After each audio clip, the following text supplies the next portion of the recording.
Looks like we've lost India and Russia to deepest, darkest China. That was the crystal clear message from US President Donald Trump, who then twisted the knife with a sarcastic wish for them to have a long and prosperous future together. This wasn't just a late night rant. It was a frustrated admission that the world's geopolitical map is being redrawn right before our eyes. For decades, the bedrock of American foreign policy was simple: keep Russia and China from getting too close, and bring India into the fold as a democratic counterweight to Beijing. But Trump's outburst, coming right after the 2025 Shanghai Cooperation Organization Summit in Tianjin, suggests that core strategy isn't just failing, it's cracking under the strain. The question is no longer if a new world order is emerging, but whether Washington's own policies have accidentally pushed these powers closer together, signaling a major challenge to American global influence. The growing alignment between Russia and China is probably the most predictable piece of this puzzle. For years, Western sanctions have nudged Moscow straight into Beijing's economic arms. Let's be clear. This isn't a friendship built on shared values. It's a transactional relationship born out of pure necessity. Russia needs capital and tech, and China gets cheap resources and a powerful friend in its mission to challenge the US-led system. The recent deal on the Power of Siberia 2 pipeline, a project China stalled for years, shows just how deep this cooperation is getting. Beijing is now openly calling for countries to push back against bloc confrontation and bullying. And its idea for an SCO development bank is a direct shot at creating a financial system that doesn't depend on the US dollar.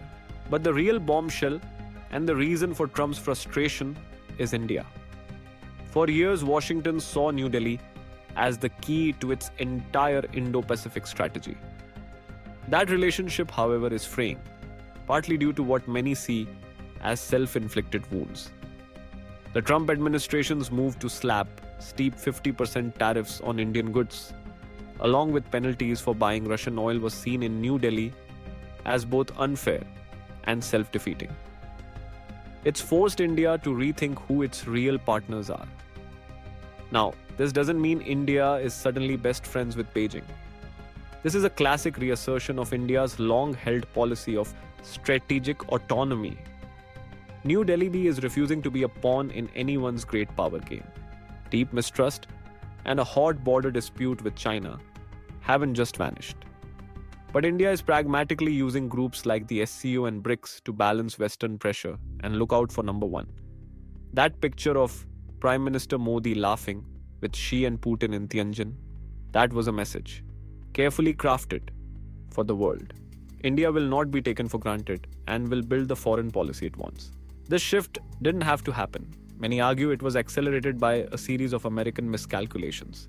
Aggressive trade wars and using sanctions as the go-to diplomatic tool have a funny way of giving your rivals a common enemy.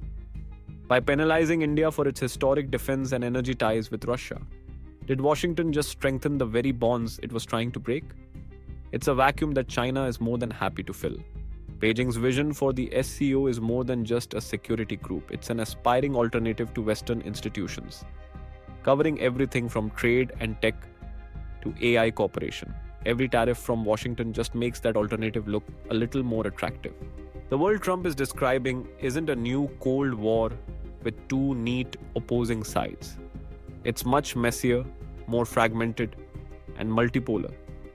This new era is all about transactional diplomacy, where shifting interests matter more than ironclad alliances.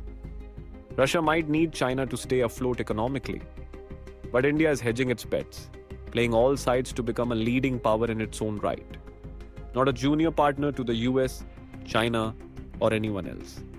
For the United States, this presents a clear and undeniable challenge to its global leadership. When Donald Trump says America has lost India and Russia, it's not just a classic Trump soundbite. It's a stunning admission of a reality that his own policies may have helped create.